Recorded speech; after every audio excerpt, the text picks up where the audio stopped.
Hello everyone, welcome back to the Warlock of Firetop Mountain. It's been a few weeks since we were last here because real life has been doing its real life thing, getting in the way. Between some busyness of life and mental health stuff and my neighbour continuously doing construction, it's been tricky to find an opportunity to actually sit down and record. I'm sure you don't want to listen to someone drilling loudly for an hour. But we're back. And to the best of my recollection, what we did last time was find our way through the maze, more or less.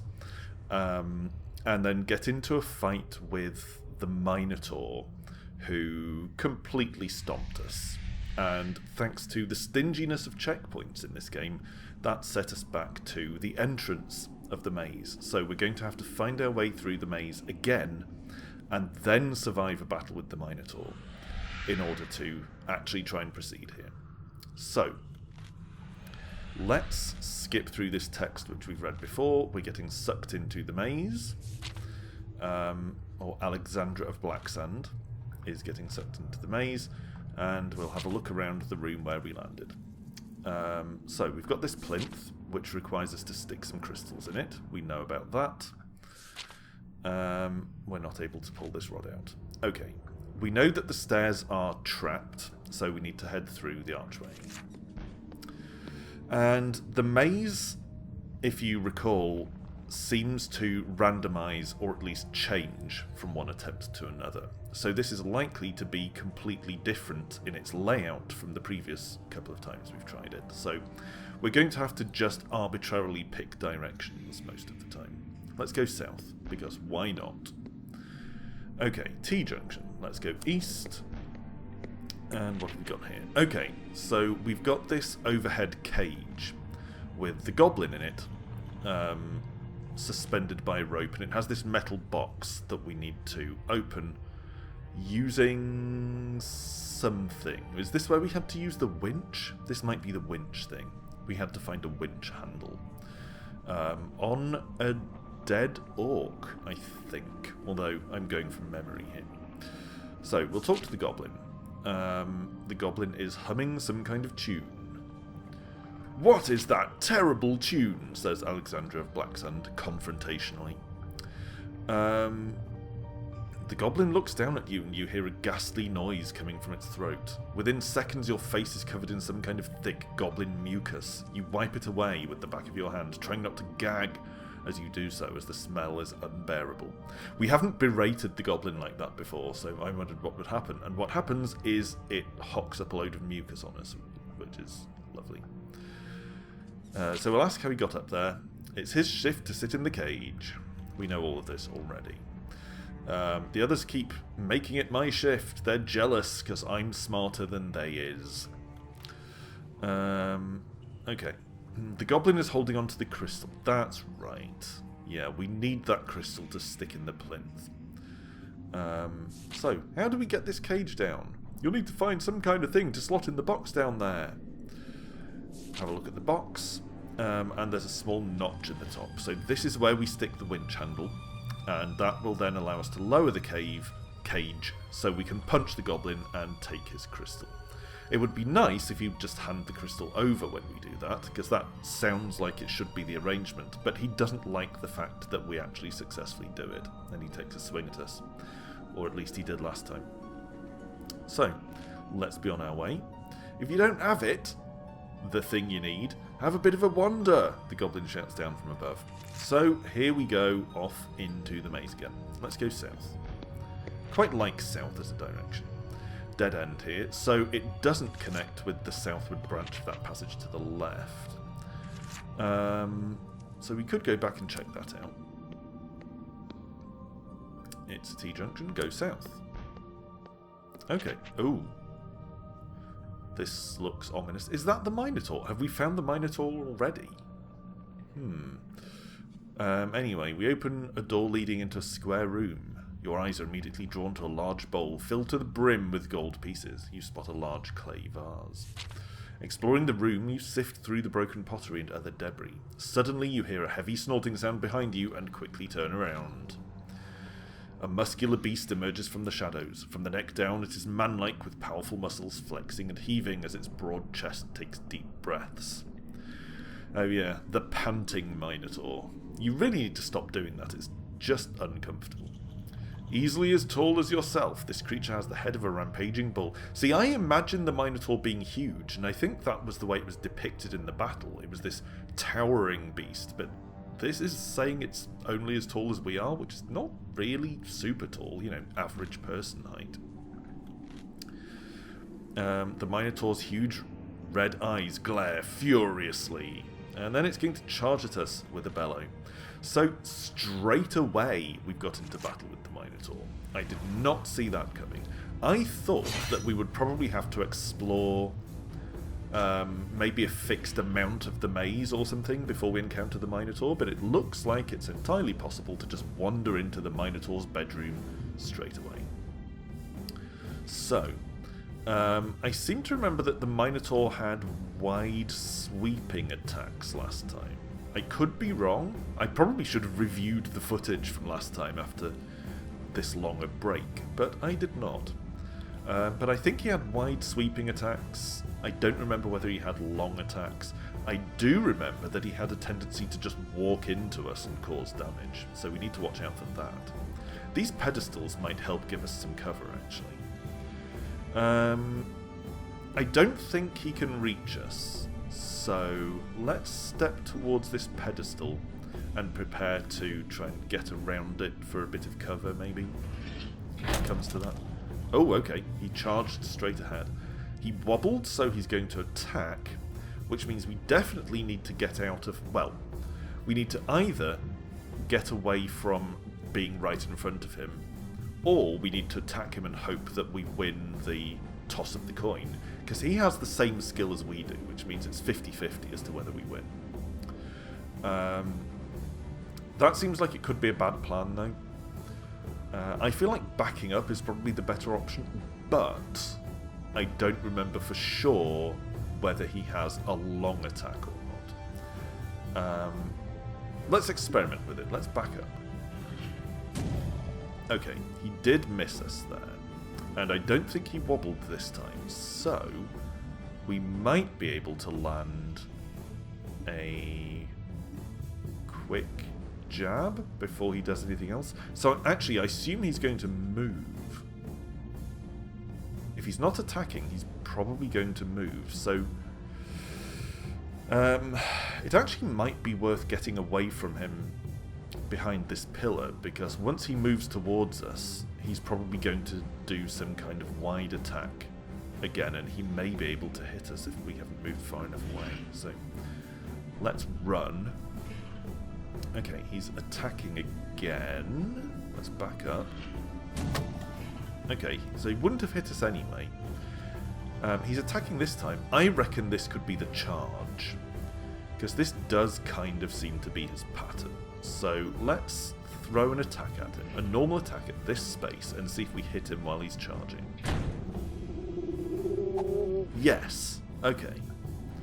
Starting to maybe get the hang of it, but we do need to make sure that we don't get into a position where he's going to walk into us. So let's back up over here. Okay, he's going to attack, so let's get out of the way. And I think this is going to be his charge again. Ooh, it was not his charge. And he's moving, I think. I didn't think he wobbled, so he's going to move.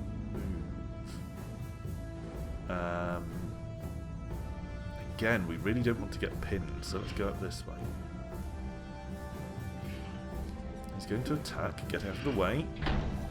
Alright, he's going to attack again, which could be his charge, or could be not. Let's launch an attack straight at him, in the hope that, well, if we attack this space, this corner here, diagonally from where we are, then if he charges, we'll still hit him. If he stays where he is and attacks a space we're not in, we'll hit him, and if he attacks straight at us, we'll at least get a clash, so a chance of hitting him. So let's attack here. Yeah, he charged. Okay, now we're in kind of a weird situation because he's going to be moving, which means he's going to walk at us, so we need to get away. Yeah, and he's going to do an attack. So this is the position I was trying to avoid. I think we have to resort to a clash here. We could hit him with a piercing strike, but there's probably no point. I don't think it would hit both spaces of his base for double damage. I think this is really only useful against more than one enemy. If we move, then he's going to hit us anyway. But maybe we have to take that attack on the chin in order to try and get clear of where we are here. Maybe. Let's do it. Okay, so we did take a hit, but at least we can move out of the way here. So this is the dilemma. You have to you have to try and make sure that you stay out of his way enough that he's not going to walk into you, which is a problem. And now we face the same dilemma again here. We're going to have to either try and win a clash or move and know that we're going to take a hit. But even if we win the clash, he's going to walk straight into us soon and we'll take a hit anyway. So we probably just have to take it. And then he's going to move, get out of the way. Okay. Then he's going to charge, so get out of the way again. Oh, that wasn't his charge. Interesting. Okay, to try and avoid repeating that situation yet again, let's move sideways. Oh, wow. Okay. He's not following the same pattern, so he's not entirely predictable. Good to know. Okay. We'll dodge over here. He's going to attack again. So this is probably going to be his charge. No! He keeps fooling me. Yeah, can't quite get into a position to actually sort of get an advantage over him. So he's successfully manoeuvring us into a corner here, which is pretty annoying, I have to say. So there's the charge I'd been waiting for him to do for ages. We did land a hit. 2 more hits will finish him off, but he's going to be walking into us this time.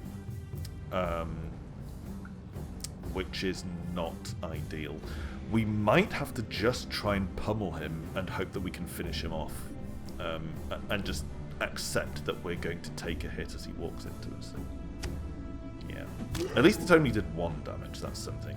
He's wobbling, so he's going to attack, so I think... Oh no! We can't use our quick attack, unless... Can we do it on this square? Okay, so if we aim at this square, we can do quick jab, which means I think we can kill him before he launches his attack. Let's try it. Yes! Success!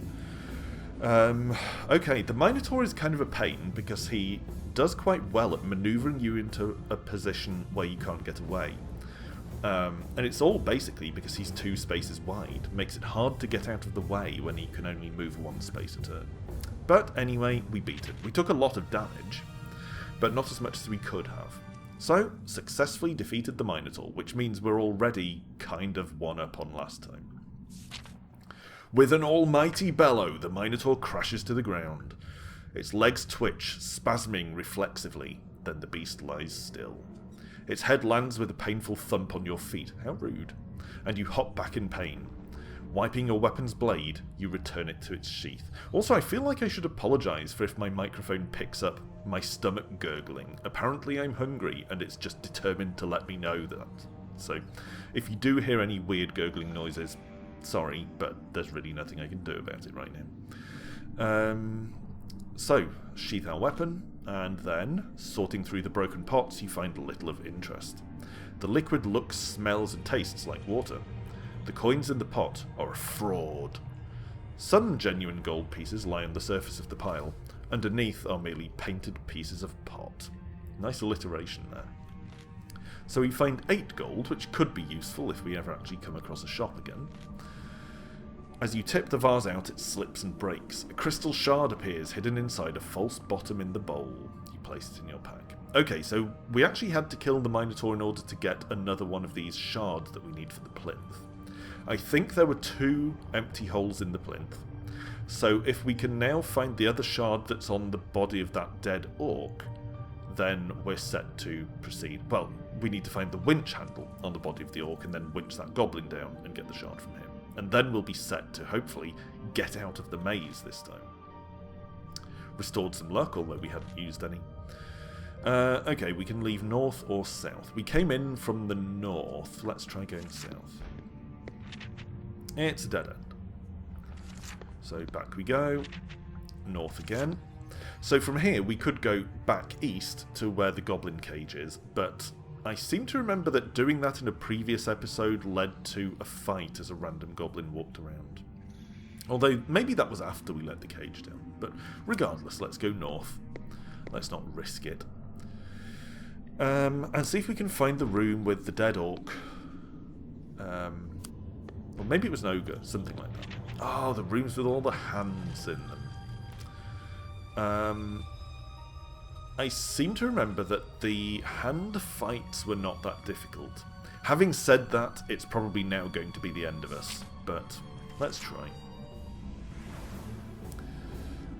Okay, so who wobbles? I think they all wobbled. Certainly 3 of them did. So, a bunch of attacks happening. I think they all only have an attack range of 1, though, and none of them can hit us from where we are. So, let's land a quick jab. I mean, it doesn't really matter because it's going to take 2 hits anyway, but let's quick jab at one of them. Oh, wow, they actually do have range of 2. I completely misremembered that. Okay. Well, hopefully this one's going to walk forward. No. Alright. Okay, these 2 are moving this time, so finish that one off. I think they're all going to attack, so we'll attack this one. It's a clash. Roll well, roll well. Excellent. We won the clash. And finish this one off. Come on. You could... Not snake eyes. Okay. So it looks like we're basically coming down to a load of clashes here, but luckily the hands have quite low skill, so I was about to say unless we roll spectacularly poorly we'll be fine, and then we did roll spectacularly poorly. Let's back up, try and put some distance between us here. Okay, it looks like it's going to be moving, so we'll attack at this space. And it's going to attack again. Okay. Right, so now we just have to worry about this one. Hopefully one hand shouldn't give us too much difficulty. It looks like it's moving, so we'll attack straight ahead. And it's going to attack again. Let's attack and count on winning the clash. I mean, we actually don't have a lot of stamina left, so it might be worth having some lunch to heal ourselves up. Because we don't know how many of these grasping hand fights we're going to have to go through. We've run into several of them while exploring the maze previously. So I think while we're in a quiet bit of corridor here, it might be worth scarfing down some provisions.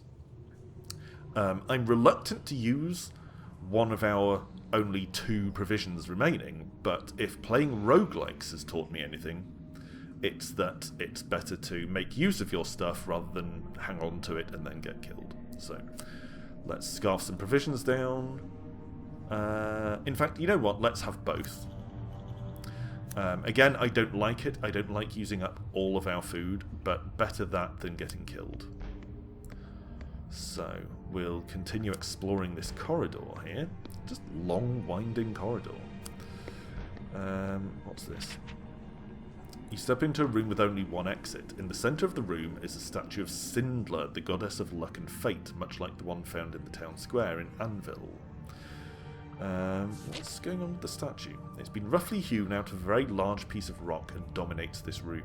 You walk around it to see if there are any secret compartments. You've spent enough time in Firetop Mountain now to know that all is not what it seems.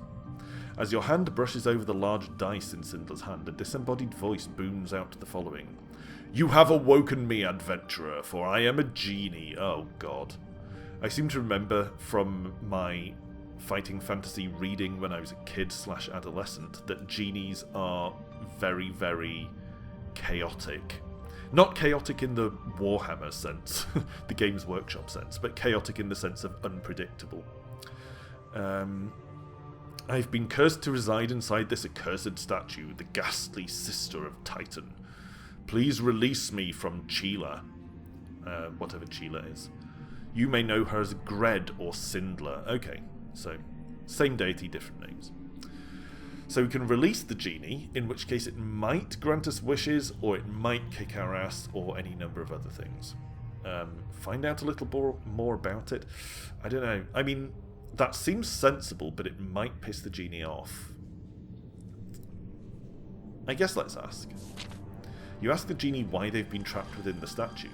I was caught sneaking into the celestial court. I just wanted to see. It was my master, Logan the trickster, who thought it would be highly amusing to serve out my days trapped within this cold, heartless statue. Unless you can release me, I will be stuck here forever. So the genie, like I said, very chaotic in the sense of random and unpredictable, serves one of the trickster gods, who are also served by the Riddling Reaver. If you know your fighting fantasy books, the Riddling Reaver was an attempt to turn this into a proper tabletop role-playing game. So the genie attempted to sneak into where all the gods of the fighting fantasy world live, and was caught.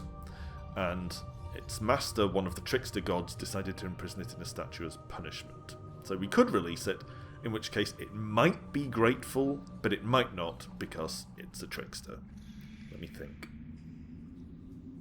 I don't know whether it's necessarily worth the risk.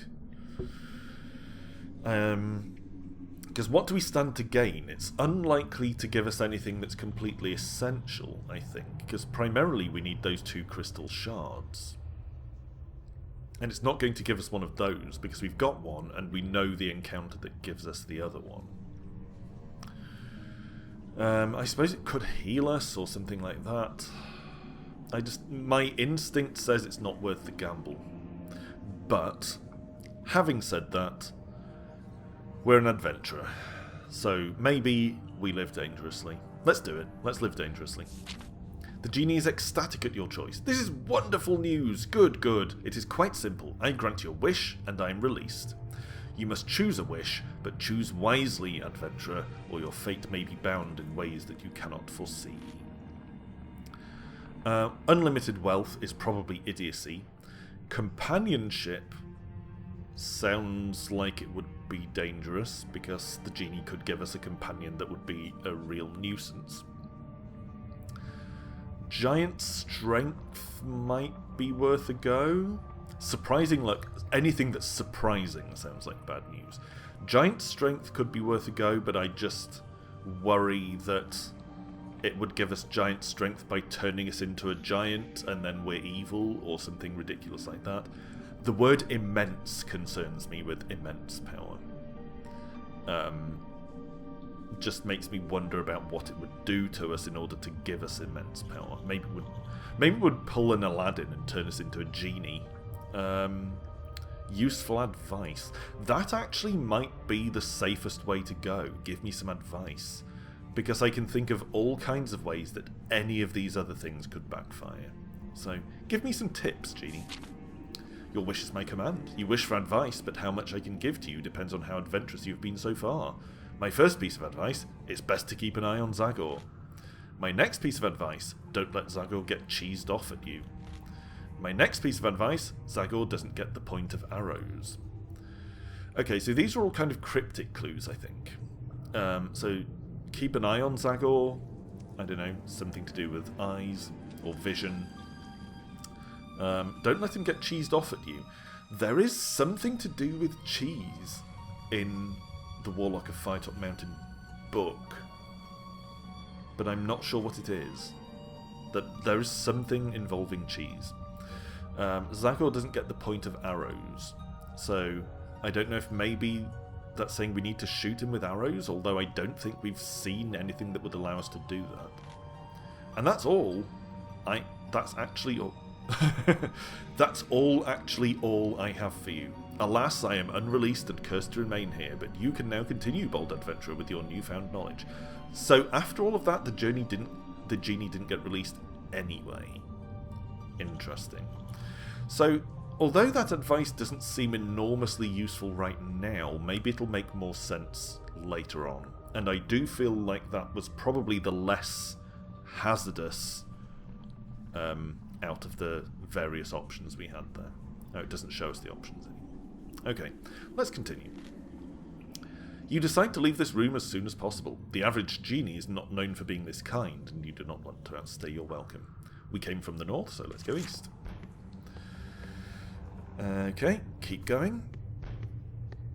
More winding corridors. Let's try west. More grasping hands.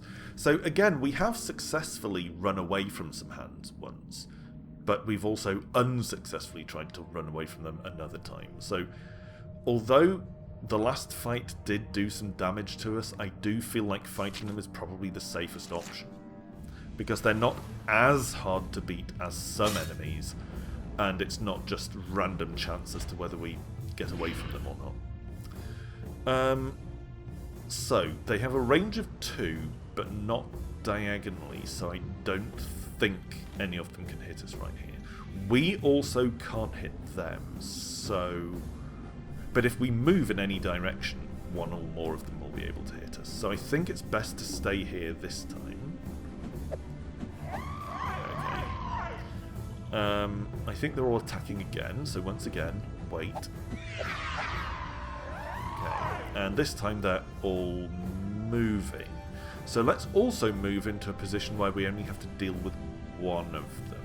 Over here. Okay. So let's try and deal with this one. A lot of this may come down to winning these strikes, which we should have a good chance to do because we have double the skill of the hands, but as we've already seen today, a bad roll can screw you. Okay.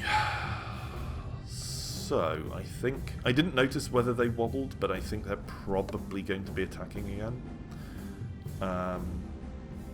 What we don't want is to be mobbed by them. So I think these two are going to be attacking. Neither of them can reach us here, but we also can't reach them. It might be worth gambling on moving into a better position. Okay. So now we can launch out a piercing strike. Hopefully win the clash. Of course I could have done quick jab, but I think we would have sustained a hit then ourselves. Okay, I didn't notice whether they wobbled. I'm going to try and hit it before it does it. Finish it off. There we go. Okay. These ones are attacking again, so probably stay out of their way. Okay. And they're both going to be moving, so let's step up here. And we're actually in range of both of them this time. And our piercing strike is on cooldown, so it's probably worth trying to get away. We can't guarantee getting out of range of this closest hand, but hopefully it might not attack the space we're in if we back up. Yeah, okay. Piercing strike has now cooled down, so we can land a hit, hopefully, if we win the clash. Come on! Still managed to win it despite our garbage roll. It's moving... I think it's going to be moving forward, but maybe these are some sidestepping enemies. So let's attack here and see. No, these ones move forward. Okay, so now we're in a slightly weird position where we basically need to pass a couple of turns until one of these comes back in range. Okay, looks like this one is going to be moving here, so let's launch an attack, finish it off, and then we just have to deal with this one, which looks like it's going to be moving towards us, so let's throw out a piercing strike. Okay, and then a quick jab to finish it off. Done. Okay. Defeated the ghostly hands. So, let's keep pressing on westwards. Of course, it could be in this space that we've somehow managed to circle around here. So let's go north and check it out. No, it's just a corner. So back south. And south a bit further. Aha! I think this is the encounter that gives us the other crystal shard. Yeah, so we've got an ogre body and someone else in orcish armour sobbing on top of the body. I'm pretty sure that this is the thing that gives us the winch so we can access the other shard. So, let's speak to this grieving orc. You ask what the problem is and whether you can help. The figure turns around and you can see that this is a young orc, his eyes red and puffy, tears rolling down his cheeks. She's gone! Completely dead! I told them orcs that she was not well enough to enter this stinking maze. They pushed her too far this time, he says through muffled sobs. He suddenly feels sorry for these wretched creatures. Obviously the ogre meant something to this orc. And I think we managed to get the winch handle by giving the orc some money last time. I remember thinking it seemed callous. Oh, you're grieving over the loss of a loved one. Here, have a pound. But it worked, so let's try it. Your sudden compassion compels you to throw a coin in the direction of the orc. We don't even hand it over, we just flip it nonchalantly. He catches the shiny prize and chokes back a few tears. That is very generous of you, he mumbles. For your kindness I will give you some knowledge that I know. I suppose you're here for the Master's treasure. I hear a key for that is found in the scary dead place. A nasty dead white creature stole it from us once. Oh, and you might be needing this. The orc throws you a strange metal object. It looks like the handle. Here we go then. We've got what we needed. So let's head north. And then we can just go round this corner that's ahead of us to get back to the goblin cage. And I think we're going to have to fight this goblin once we let him down. But hopefully, fingers crossed, he won't give us too much trouble. Although, I think the last time we had to fight him, he was a weirdly powerful goblin. Crikey, you was doing it! Within a few minutes, the cage thuds down onto the floor and the sound echoes around the room. The goblin jumps out, gripping the crystal shard, and a short sword in his other hand, and we're going to have to fight him. So goblins in fighting fantasy books, as standard, are statted at 5-5. 5 skill, 5 stamina. So the fact that this guy is 9-6 is insane. Okay. I also kind of find the difficulty scaling a bit weird in this game, because enemies broadly get more powerful as the game goes along, as you would expect, but we don't. You know, we don't gain experience points or levels or anything, so we don't get stronger to deal with the stronger challenges, or even find better equipment. So I find the difficulty curve here a little bit weird. Okay, well he can't reach us with an attack, and I didn't notice whether he's attacking or moving, so let's just take a swing at this. Aha! Successful gamble. 2 more hits should do it. Now if we get into a clash with him, we will probably win, but the odds aren't great. You know, they're in our favour, but not by a lot. So I think let's back up and try to chip away at him with our longer range attacks. He's backing away too. Okay. Well, we can't attack him through this cage, I believe. Maybe we can. In the interests of learning, let's see if we can fling a piercing strike through the cage. Oh, well, he moved anyway, but it looks like the attack did actually land on the space he'd been in, so we can in fact attack through his cage. I think he's probably sidestepping down. Yeah. And he wobbles, so he's going to be attacking. Let's back up. Ooh, and he's attacking us again. So, hopefully we can finish him off with a quick jab before he manages to do anything. Yes. Okay, didn't take a single hit. Actually going reasonably well so far. Although I've probably condemned us to failure by saying that. You reach down and grab the crystal shard from the hand of the goblin. It is smeared in green blood. The goblin's eyes slowly open. I did a good job, huh? Then it closes them for a final time and breathes its last. Oh, it was just trying to do a good job. Okay. Well, we now have both of the crystal shards that we need. And we can see the place with the plinth in the northwest there. So let's head back over that way. North here, and then west at the next turning, and then we should be able to ram our rods into the holes in the plinth, so to speak. Go up to the plinth. Do you want to put the rods in? Yes, insert them immediately. You slot the two crystals into the plinth. As they slide in, they emit a high-pitched sound which almost sounds like the singing of one long, joyful note. Immediately, the strange crystalline structures that surround you also emit this note, and the archway begins to shake. You feel a strange throbbing in your skull, but something compels you to walk through. So presumably the trap on the stairs isn't going to attack us this time. With a deep breath, you follow the steps and climb upwards. Soon enough, you reach the top of the stairs and find a solid oak door. It seems heavy and secure, yet to your surprise, the door is unlocked. Player, you have done well to bring Alexandra of Blacksand this far. So this is the, whatever she's called, the spirit master or whatever, who we buy stuff from, who also serves as kind of a semi-narrator. Player, you have done well to bring Alexandra of Blacksand this far. As such, I shall reward you. If you perish in the second level of the maze... The second level of the maze. So, we're actually not even done with the maze yet. If you perish in the second level of the maze, you shall return here. Before you leave, I have one more gift for you. So at least we've got a checkpoint. She healed us up, and we've got a checkpoint, but we have more maze ahead, which I'm actually quite displeased about. I've remarked in a previous episode that I don't like mazes in games anyway. I consider it one of the worst ways to try and provide challenge.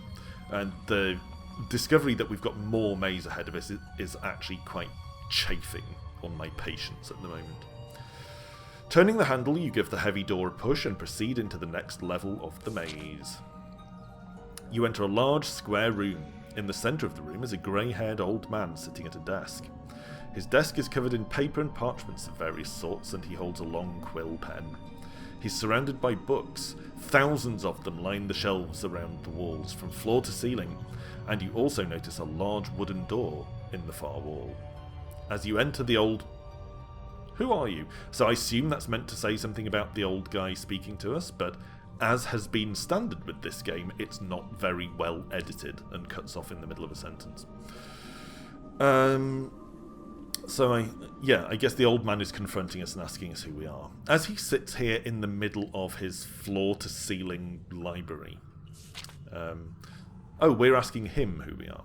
The old man continues to glare at you. Well, speak up. Cat people got your tongue? Wait, was that him talking before or us? That's weird. So we can make polite conversation with him, demand that he answers questions, or just walk out. I mean, you never know what the right choice is with fighting fantasy, but let's at least be polite to him for now, and try not to antagonize him. He... Of course. He is enraged by your pleasantries. Manners? Manners? You dare to use manners with me? He waves his hand in the air, mumbles a few strange syllables, and then points at you. You feel your head spinning. Hopefully not literally spinning, although there's no telling him in this game. -5 luck. Oh, great. So we now have almost entirely depleted luck. Which mostly doesn't matter, but sometimes we come up against challenges that rely on us making luck checks. He walks over to you and beckons you to sit in a chair, explaining that he is the maze master in charge of the maze of Zagor. He then points his finger and a book slips from the nearby shelf and floats onto the desk in front of him. You deduce that he is a wizard of some power. I don't think that really counts as deducing it if he's visibly and conspicuously casting spells right in front of us. Okay. I'm quite irritated that the topsy-turvy logic of Firetop Mountain meant that being civil with him just antagonised him. So, yep, obviously we should have been really rude when we walked into his home. You ask him the way out of the maze. The ending to your story is still to be decided, adventurer. There are many choices ahead, he says. Thus you must find the one scroll known as the 400 and bring it to me. Only then is your fate decided. So he's sending us on a fetch quest. Fantastic. Suddenly the door opens. Just as you're about to enter, he runs over to you and hands you a human skull with a large red dot that looks like blood in the centre of the forehead. You look at him quizzically. Well, yeah, we were about to leave the guy alone and he sprinted over and shoved the human skull into our hands. Trust me, you'll need this, he says, and beckons you to enter the doorway. Sure. Okay, so here's the next bit of the maze. At least it's got slightly nicer decor. You know, this sort of wood-panelled study thing going on. But we are back to arbitrarily picking directions. South served us fairly well before, so let's try it. You're at a T-junction. Also, although we got a checkpoint to revive at if we get killed, I think, yeah, we're out of resurrection stones. So actually, the next time we die, we're done. South again. The corridor abruptly ends, and you find yourself facing a large wooden door carved into the face of a vicious-looking demon. See, I read that as there's a vicious-looking demon with a door in his face. That's the way that sentence reads to me. It has 5 large red dots painted in blood on the surface. Okay. Oh, right, okay. So, judging from the options we can't take here, we need to get more dots added to the skull that we're carrying. Interesting. You decide to keep wandering. Well, we don't have a choice but to keep wandering. So let's go east. And keep going. And keep going some more as the corridor just snakes back and forth. Okay, some kind of pit trap. You walk into a room. In the centre of the room is a deep pit filled with large wooden spikes. The only way to get across the chasm is to walk around the edges of the pit on either side. The passageway continues on the other side. Could examine the pit, but I feel like fighting fantasy being what it is, that will just cause us to fall in. So let's just walk around the edge. Carefully you walk around the edge of the pit. You're about halfway across when you hear the sounds of heavy stonework grinding together. All of a sudden the block you're standing on lifts upward with great speed. As you hurtle upwards you hear a metallic noise and see a large spike descending from the roof. You slam into the spike before falling towards the pit. -8 stamina. Good grief. Flailing, you don't fall into the pit, but more like onto the pit. It was an illusion all along, and you find yourself on a hard surface, which must be some kind of invisible barrier. You roll off and onto the area on the other side. So potentially, if we'd inspected the pit, we could have seen it was an illusion and just walked across, but as you've probably noticed, these choices can go either way in Fighting Fantasy. You can now either continue or go whence you came. Well, let's press on, eastwards. We have no way of healing ourselves, thanks to having eaten all of our packed lunches earlier. You enter a small room that has corridors leading off from it in all directions. Sitting cross-legged in the middle of the chamber is a strange-looking character, dressed as a fool, but in a darker-styled version of a fool's costume. Sinister Jester. They stare at you, a mask with a permanent grin cut off in the middle of a sentence. Welcome to the heart of the maze. I am but a simple fool, they introduce themselves simply. You cautiously ask the fool what they're doing here. What are you doing here, fool? Mathos is my name, as you can see. What, are you wearing a name badge? To learn more from me, I'll need gold ×3, so we'll need to chuck him £3. 3 gold pieces? Boo, penny pincher, money grubber, cheapskate. Their mood instantly changes as they snatch the coins from your hand with a laugh. I'll take it anyway. That's what you asked for, you... Ugh. I can't even think of an appropriate word to insult a dark jester. Anyway, we've spent 3 gold. I hear that the mighty Zagor has a chest of wonders that requires many keys to open. These keys are wily and wander around Firetop Mountain of their own will. We knew that already. I hear that orcs regularly find them in their disgusting broth. Really? The keys to Zagor's treasure turn up in people's dinner? I even heard that one orc lost a few teeth from biting one. Somehow he looks even uglier now. How does that even happen? Wait, is this your routine? Is this your stand-up routine, Dark Jester? Then they pause and lean closer to you. Did you find anything interesting in the maze so far? Well, since this guy is being pretty difficult and contrary with us, I'm not convinced that I want to show him the skull. But on the other hand, maybe he's the key to it. So let's brandish our skull. The fool stares at you from their cold, lifeless mask. Ooh, a skull. We're the best of friends. What, you and me, or you and the skull?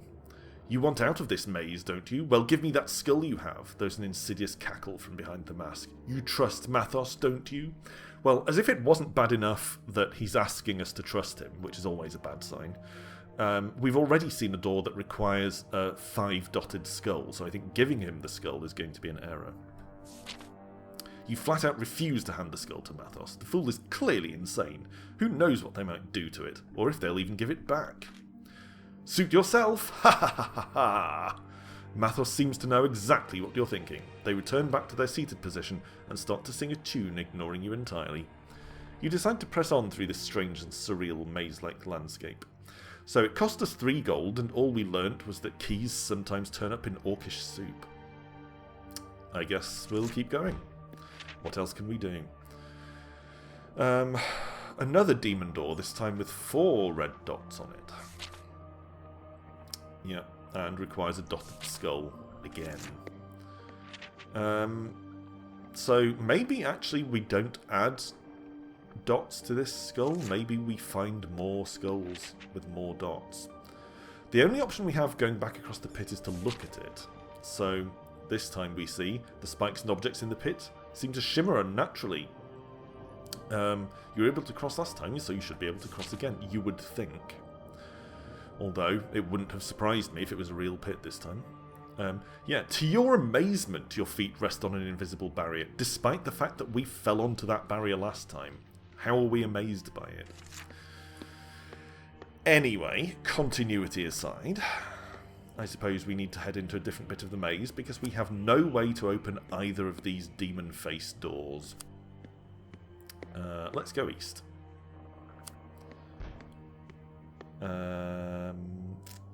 Let's say further east, just for simplicity. More crossroads. And this looks like another demon-faced door, this time with 1 dot, so hopefully we can actually get this one open. Hold up the human skull with 1 dot painted on it. Holding up the skull to the door, it begins to glow an unearthly green colour. The door also begins glowing, and the wood creaks as the face on the door begins to distort. In a burst of energy, the wood splinters, and you take cover as wood scatters across the room. The skull you were holding then crumbles to dust in your hand. So this isn't really a reusable door. When you present it with the key, it explodes. You walk through the entrance and into a small room. In the far corner is a table, and resting on the top is another human skull. This one has 4 dots. Okay. So we can now go back to the 4-dotted door. So we'll head back west. And west again. I mean, it's possible that we could have gone south there for a shortcut, but it's equally possible that we'd end up in either a dead end or a room full of grasping hands or something equally unpleasant.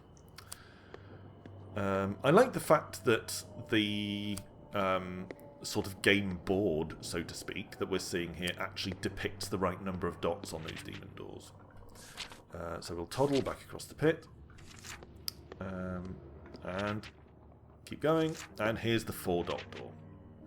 So we'll investigate the door, hold up the 4-dot skull.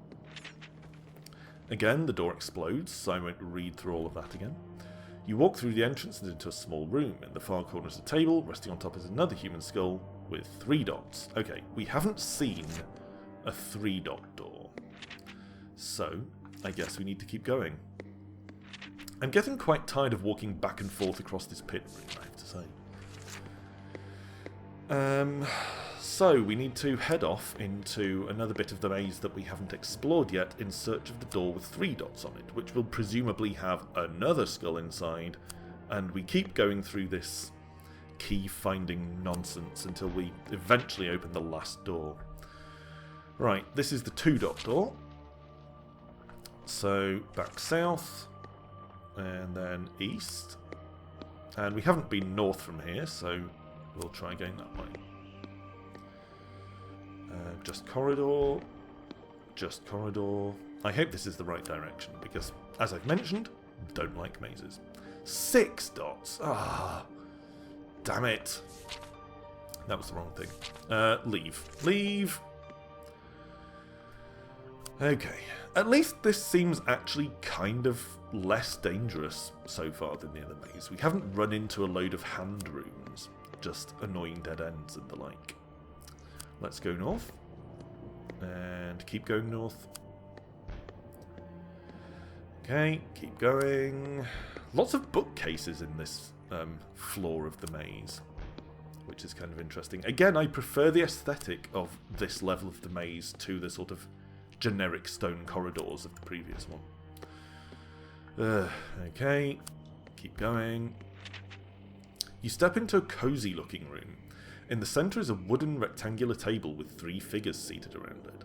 There is also a large wooden dresser to your right and a sideboard to your left. At the far end of the room is a large painting that depicts a window complete with curtains and a green lawn beyond. Something tells me that's fake. One of the seated figures appears to be telling a story, and he looks up at you, beckoning you over to sit in a chair. For some strange reason, you feel a compulsion to join these characters at the table. You walk over and take a seat. This seems like the kind of encounter where we might have to make a luck roll, so I'm quite concerned about how many luck points we lost in that previous encounter. You enter a room with 5 wizards standing around a glowing yellow orb, performing arcane rituals, the storyteller says. That voice is quite annoying to do, so I'm not going to keep it up. There is a small round table with assorted bottles on it, a set of stone steps leading into sinister darkness, and a large chasm in the far corner. Something deep in the chasm is causing it to glow. What do you do? Wait, this is a game book within a game book. Okay. So 5 wizards around an orb, round table with assorted bottles, stone steps going into darkness, large chasm in the corner. The chasm is glowing. What are our options? Examine the table, climb the stairs, look at the chasm. Let's look at the table first. I want to look at the stuff on the round table, one of the figures shouts. Oh. Okay, so we make the decision and one of the other people says it? That's kind of weird. The storyteller speaks up again and looks towards you. There are 3 bottles on the round table. There's a tall, thin bottle, a short, round bottle, and a square bottle. Which do you drink from? I mean, this is just a shot in the dark. 33.3% chance of picking the right one. Tall bottle. Let's pick the tall bottle, one of the figures exclaims. So we're making decisions, but they're being articulated by the other people at the table. I don't get what's meant to be going on here. You uncork the tall bottle and prepare to take a swig. Suddenly, the bottle begins to shake in your hands, and you drop it in surprise. Almost impossibly, you see a horrible slime worm emerge from the bottle, increasing in size as it does so. Aha! The storyteller exclaims. It seems you have opened the wizard's surprise bottle which he was using to store horrible experiments. Oh! Stops in the middle of a sentence again. There's a lot of that in this game. Someone really needs to proofread it. Not being rude, Tin Man Games, but you need to get a proofreader on this, because there are a lot of parts of this game where you just stop in the middle of a sentence. We've got an achievement for Potion of Yuck. Discover a bottle with horrible contents. Another slime worm follows, and before you know it, 2 of the creatures are in the room, creeping towards you. Fight the slime worm. So we're fighting worms in a story inside the game. I assume that these slime worms can actually kill us, But you wouldn't think so, since we seem to be basically playing Dungeons and Dragons here with characters in the game. I think they're both attacking, but I'm not 100% sure, so I'm going to lob out a piercing strike in the hope that one of them is moving. No. Wow. Okay. They have really long range. That was a 3 square attack there. And it's poisoned us, so I actually think this slime worm fight is going to do us in here. I think they're probably going to be moving. Let's also move. No, they attacked. Okay, this time they're moving. Yeah. Oh, they're going to take 3 hits each to kill. Maybe even 4 hits. Yeah, we landed 1 and it still has 5 stamina left. So these are 4-hit enemies. We're not going to win this, I'm pretty confident. Yeah. If we can land a piercing strike on, sorry, not a piercing strike. A quick jab, we could finish it, but it's too close for a quick jab. Oh shit. I didn't mean to select move. Oh wow, okay, they actually back up. This is such a weird fight. Okay, clash. We should win, but again, as I said with that goblin fight, we have higher skill, so the odds are in our favour, but not by a lot. Come on, win the clash, win the clash. Yes, okay, we finished off one of the slime worms. This one looks like it's going to be moving. Hopefully forwards, not backwards this time. Okay, it's going to be attacking. I know that relying so heavily on clashes could be an error, but I just, with its range of 3, I don't see that we can do a lot to manoeuvre out of its way. I feel like just hoping to win the clashes is probably the best play here. It's moving and it's facing the wall, so I assume it's going to be backing up, so let's attack here. Okay, we actually did surprisingly well.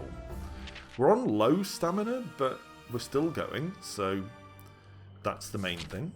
The storyteller exclaims, "Congratulations, you have earned 32 experience points. You also find a skull with 2 red dots on it.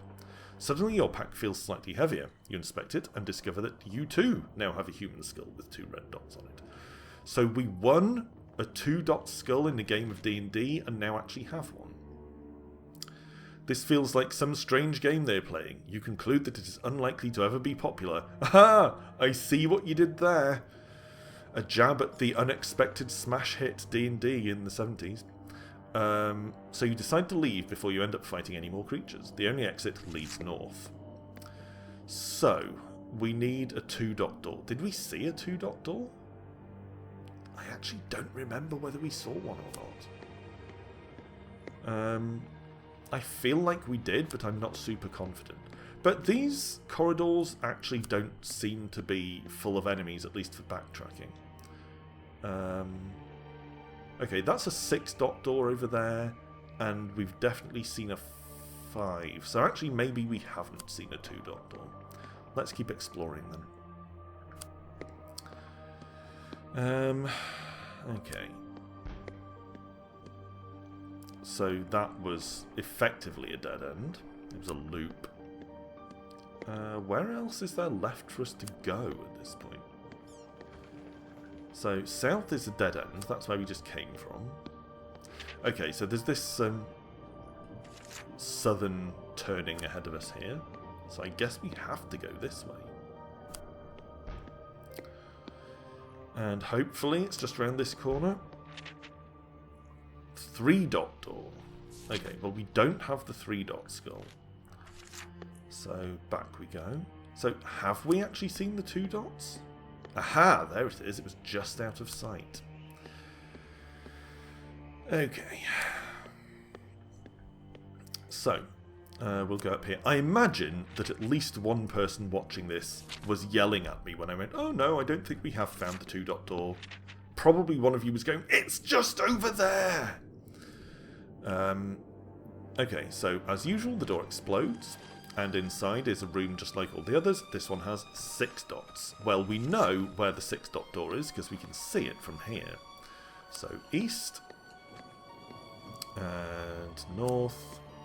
Considering there's actually nothing happening in all of these corridors, it would be nice if we could just pass straight through them to the door we're going to. Okay, investigate the door, hold up the skull, get the next skull. This one is 5 dots. We know where that one is too. That was the first one of these doors that we found. So it's south from where we entered this level of the maze. So keep walking down here and go west. And then south, and I think it's basically just down here. Yeah, there it is. Okay, investigate and hold up the skull. Okay, what's inside? In the far corner is a table, and resting on top is a large rolled up scroll. On inspection, you notice that it has a red wax seal with a large 400. Okay, so we haven't opened the 3-dot door, I think, but we have found the scroll, which is what we're looking for. So, let's head back. I don't know if there was any more maze we left unexplored, but even if there was, I'm not checking it out. We've got what we needed. You re-enter the large square room, adorned with fully stocked bookshelves. The grey-haired old man finishes writing something on a large scroll, lays down his quill, and looks up at you. You again? Do you have what I asked for? He inquires with a cock of his head. Yes, give him the scroll. You pull out the scroll from your pack. The Maze Master's eyes gleam as he takes it from your possession. You have done well, adventurer, he exclaims as he breaks the seal and unfurls the scroll. I'm sure you could have done that yourself. Oh, 400, your quest is over. So paragraph 400 sounds like the last paragraph of the book. He turns the scroll around and reads aloud the number 400 followed by the words, your quest is over. You're a little confused as your quest is far from over. Well, yeah, I am confused. You look rightfully confused, continues the Maze Master. Don't worry, this scroll is an old artifact that was created over 30 years ago. Many a young, brave adventurer sought it and many perished. You will no doubt have come across their pitiful souls on your journey. I hear that there is one called Oriana who has harvested these souls, but my guess is that you will have already met her. Yes, she runs a shop. The Maze Master begins waving his hands in a circle and a bright light engulfs you. You find yourself back in the tall, pillared room with the intricate glass globe. It seems that Zagor's traps can be quite devious. Relieved to be free of the strange prison, you decide to continue your journey. Leave through the door. Okay, so that made it sound like we were returned to the place where we originally entered this entire maze, but presumably it's opened up somewhere new for us to go. Also, I really thought for a second that that was how the game ends. But no, it's just a reference to the final paragraph of Fighting Fantasy books. The passageway ahead runs northwards for some time. Finally, you reach a small room that contains a large wooden door. There is a wooden bench which would be convenient for a rest. The passage continues northwards on the other side of the room. Well, we definitely want to sit on the bench because that means we get to heal, which we need, and we get a checkpoint, which we also need. I absolutely do not want to do any part of that maze again. So, we've been going for, about an hour or so today? And we finally managed to get through that maze, which I would ideally like to never ever have to do again. So that seems like a good place to leave it. We've healed up a little bit. I mean, we're still in pretty bad shape, and we have no other way of healing ourselves, which concerns me. But, frankly, if we hadn't eaten those provisions when we did, I don't know if we would have made it. I mean, we got down to... We've just gained 5 stamina. So we got down to, what, 6 stamina at one point? And the provisions healed us for 4 each. So no, actually, if we hadn't eaten our lunch, we would have been killed at some point in the maze there. So, although I don't feel great about being out of provisions, it was the correct decision survival-wise. But we're back up to over half of our health, so that's good. Our luck is in bad shape, but there's nothing we can do about it. We finally got rid of the maze, and we've hit a checkpoint. So, we're in about as good a position as we're likely to be able to get at this point. What lies ahead? Who knows? We will find out in the next episode of Warlock of Firetop Mountain. Thanks for watching, as always, and rejoin me the next time to see how Alexandra of Blacksand proceeds further into Firetop Mountain. Whether we actually finally get to the Warlock himself now that we've dealt with the maze. But who knows? We have no way of knowing how much dungeon still lies ahead of us between us and where we're going in order to deliver Zagor's Uber Eats order. So, again, thanks for watching, and rejoin me next time round when we will see what the dungeon has in store for us next. Until then, bye for now.